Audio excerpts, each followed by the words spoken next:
আসসালামু আলাইকুম। আমার ছেলে বলতেছিল অনেকদিন ধরে আম্মু বিরিয়ানি রান্না করো। এই তো আজকে আয়োজন দিলাম বিরিয়ানির জন্য। তো বিরিয়ানির জন্য আমি মাংস আর আলুটা ভেজে নিব, একটু লবণ আর হলুদ দিয়ে ভেজে নিয়েছি।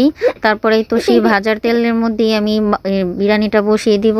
পেঁয়াজ দিয়ে নেব, তারপরে গরম মশলা দিয়ে নিব, হালকা 2-1টা দারচিনি, এলাচ আর তেজপাতা।